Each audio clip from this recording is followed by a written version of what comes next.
शाहनवाज हुसैन साहब, मैं अल्हम्दुलिल्लाह इन तमाम से बेहतर बोलता हूं। राहुल गांधी से जितों का नाम लिया, और मुझे समझ में नहीं आ रहा कि आप उनका नाम क्यों ले रहे हैं। मैं आपसे एक ही सवाल कर रहा हूं कि आपने जनवरी से वैक्सीनेशन को शुरू किया और आप झूठ पे झूठ, झूठ पे झूठ, आप लोगों की पूरी पार्टी झूठ पर मुबन्नी है। आपने अब तक भारत की जनता को 15 करोड़ 23 लाख लोगों को पहला डोज लगा है और सिर्फ 4 करोड़ लोगों को 2 डोज लगे हैं। कितने महीनों में? 4.5 महीनों में। आपका सीरम और भारत बायोटेक का प्रोडक्शन है 8 करोड़। आपको जुलाई में 30 करोड़ देना है। कहां से लाएंगे? क्या मोदी जी मैजिशियन है? आम फाट करेंगे, ला लेंगे। और आप झूठ इसलिए बोल रहे हैं कि आप, मोदी सरकार ने सुप्रीम कोर्ट को इस महीने में एफिडेविट लिखकर दिया कि जनवरी तक हम 75 करोड़ वैक्सीन प्रोक्योर करेंगे। और आज आप नाम ले रहे हैं कोविशील्ड, बायोई, जाइडस, नोवैक्स, बीनेजल, जेनोवा, स्पुतनिक। अरे भाई, वीरेंद्र सहवाग ने तो लंबे लंबे छक्के मारे होंगे, सही मारा होगा, मगर आप तो इतना लंबा झूठ बोल रहे हैं, इतना लंबा झूठ। कम से कम झूठ को तो कम कर लीजिए। आपको मालूम शाहनवाज हुसैन साहब कि भारत के 70 गांवों में 1000 पॉपुलेशन पर सिर्फ 20 वैक्सीन लगे हैं। आप कितना झूठ बोलेंगे, कितना झूठ बोलेंगे? 4 लाख लोग मर चुके हैं। लाशों पर जो लोग दफना नहीं सकते, लोग जला नहीं सकते, उनकी लाशों को जमीन में दफना रहे हैं। कुत्ते उनकी लाशों को कतर रहे हैं।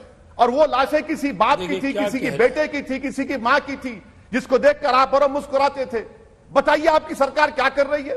आप कहते हैं कि मोदी बहुत बड़ा काम किए। अरे मोदी की वजह से 4 लाख लोग भारत में मर गए। शाहनवाज हुसैन साहब, मोदी ने क्या कहा? मोदी का डिस्कनेक्ट देखिए मैडम, कि किसी ने उनसे पूछा, मोदी ने कह दिया वीडियो कॉन्फ्रेंस में कि गंगा के किनारे ऑर्गेनिक फार्मिंग हो रही है गंगा के पोल्यूशन को रोकने के लिए, और गंगा में लाशें बह रही हैं। गंगा के किनारे लाखों लोगों की लाशों पर कुत्ते खा रहे हैं उन लोगों को। यह बताइए, ये ऑर्गेनिक फार्मिंग है आपकी? आपको कुछ नहीं मालूम।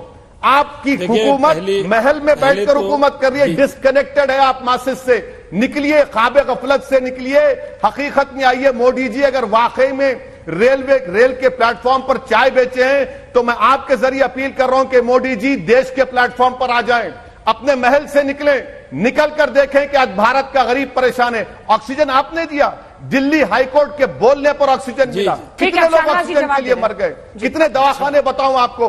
आप उन मरने वालों का मजाक उड़ा रहे हैं।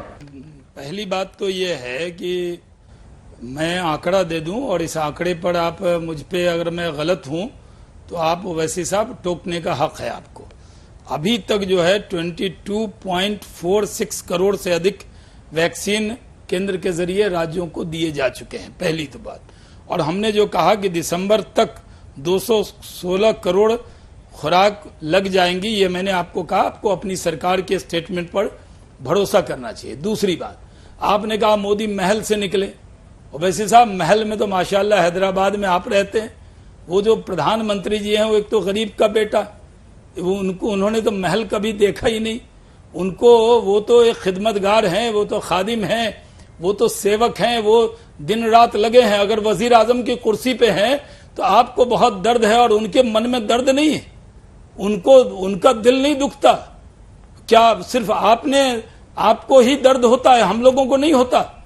देश के प्रधानमंत्री देर रात तक जगकर इसको पूरा मॉनिटर कर रहे हैं। दवा का इंतजाम, ऑक्सीजन का इंतजाम, वेंटिलेटर का इंतजाम, सबसे कोऑर्डिनेशन का इंतजाम, ये सब कर रहे हैं। और दूसरी, आपने एक और बात कह दी कि हम लोगों को जो गंगा नदी और किनारे, मैं जानता था कि आप जरूर गंगा नदी के किनारे पहुंच जाएंगे, आप जरूर शमशान और कब्रिस्तान ले आएंगे, आप जरूर लोगों के दिल में ये बात डाल देंगे कि जो लाशें वहां पर अगर बह गई तो उसको कुत्ते नोच रहे हैं। और वैसे साहब कुछ बातों को अवॉइड भी करना होता है, दिल पे चोट लगती है लोगों को जो सुनते हैं। ये सही है कि इतनी बड़ी महामारी आई, जब इतना बड़ा पेंडेमिक आया, कभी सोचा था? हम लोगों के पास फोन आते थे, एक व्यक्ति को ऑक्सीजन बेड दिलाना कितना मुश्किल काम होता, आपके लिए भी होता है। और आपने कहा कि गंगा के नदी के किनारे ऑर्गेनिक खेती की बात कर रहे थे, उसकी जगह लाशें बह रही। ये सही है, कौन छुपा सकता है कि लाशें बही वहां, लेकिन जो लाशें बही उसका पूरा इंतजाम हुआ, ये दुख की बात है।